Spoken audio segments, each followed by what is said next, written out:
پوسٹیں آپ دیکھ چکے ہوں گے، تحریریں آپ پڑھ چکے ہوں گے، اور یقیناً مجھ سمیت تمام دوست احباب اسی انتظار میں ہوں گے کہ آخر اس اجلاس میں کیا بات چیت ہوئی، اس اجلاس کا اعلامیہ کیا ہوگا۔ میں سب سے پہلے اس اجلاس کا جو سہرا جاتا ہے، اس اجلاس کے انعقاد کرنے پر جو مین کوشش اور کاوش ہے، اہل سنت کا درد رکھنے والی ایک عظیم شخصیت، سلسلہ اویسیہ کی عظیم علمی و روحانی شخصیت، پیر طریقت رہبر شریعت حضرت علامہ مولانا پیر محمد عبد الرشید اویسی، مسند نشین خانقاہ عالیہ اویسیہ گجرات شریف، میرے مرشد کریم، آپ کے سر پر یہ صحرا سجتا ہے۔ آپ کی کوششوں، آپ کی کاوشوں سے یہ سلسلہ اس نہج پر پہنچا کہ تمام مشائخ و علماء و سادات کو ایک میز پر ہم نے بیٹھا دیکھا۔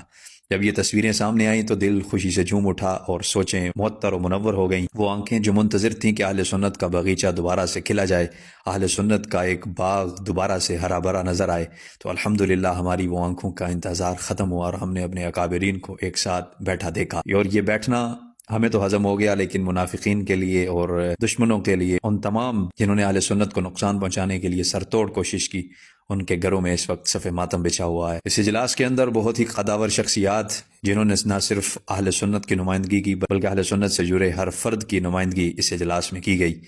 مفتی اعظم بلوچستان، مفتی اعظم پاکستان اور قبلہ کنز العلماء کوٹلہ شریف کے سجادگان قبلہ مظفر شاہ صاحب اور آپ سمیت بہت ہی مقتدر علماء اور شخصیات نے اس اجلاس میں شرکت کی۔ اس اجلاس میں ان تمام تر سروں کو کچلا گیا جو اہل سنت کی صفوں میں گھس کر انتشار و افتراق کو ہوا دے رہے تھے۔ اہل سنت کے اندر جنہوں نے آگ بھڑکائی، ان تمام کوششوں کو آج ناکام کیا گیا، اور اس اجلاس کا جو مین ایجنڈا تھا وہ اتحاد اہل سنت تھا، اور اتحاد اہل سنت پر بڑی اچھی گفتگو ہوئی، اور ہم نے جب ایک تمام بزرگوں کو ایک ساتھ دیکھا، اور اس کے بعد قبلہ سعیدی صاحب کے ساتھ جب ایک بہت ہی خوبصورت نشست کی تصاویر ہمارے سامنے آئیں تو دل اور خوشی سے جھوم اٹھا، اور انشاءاللہ ہم بڑی دیر سے اس پر کام کر رہے تھے۔ اللہ کا شکر ہے کہ سلسلہ اویسیہ وہ سلسلہ ہے کہ جس نے ہمیشہ حق کی آواز بلند کی ہے، اور حق کے لیے ہم بولیں اور حق والوں کا ہی ہم نے ساتھ دیا ہے۔ گزشتہ کافی عرصے سے جب پاکستان کے اندر اہل سنت کے لیے ایک ایسا ماحول قائم کیا گیا کہ جو ماحول بالکل ہی ناگزیر تھا، اس ماحول کے اندر بھی ہم نے آواز بلند کی تو ایسی آواز تھی ہماری کہ جس میں نہ انتشار تھا اور نہ ہی افتراق تھا۔ یہ بھی میرے قبلہ حضرت صاحب کی شفقت ہے، آپ کی نسبت کی وجہ سے ہے، اور انشاءاللہ آنے والا وقت بہترین وقت ہوگا، اور جو صبح ڈاکٹر صاحب قبلہ کے پیج سے اعلامیہ جاری کیا جائے گا، انشاءاللہ اس اعلامیہ کو سن کر ہمارے دل اور باغ باغ ہو جائیں گے۔ عوام اہل سنت نے جو اپنے بزرگوں سے امیدیں لگائی تھیں، آج ان امیدوں کو پورا کیا گیا ہے،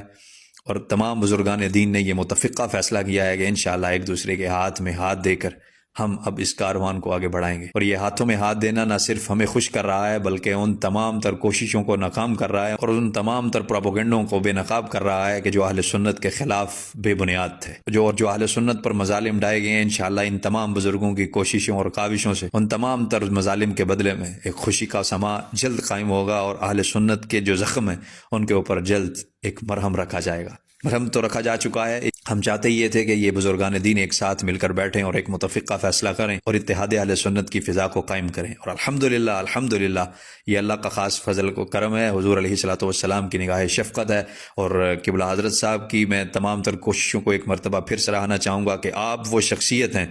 حقیقتاً ہم نے نہ کوئی ایسا پیر دیکھا ہے کہ جس کے دل میں اہل سنت کے لیے اتنا درد ہو اور اپنوں کے لیے اتنا درد ہو کہ انہوں نے اپنی انتھک کوشش اور کاوش سے آج یہ کر دکھایا ہے کہ تمام مشائخ کو ایک ٹیبل پر بٹھا کر ایک متفقہ اعلامیہ جاری کروایا ہے۔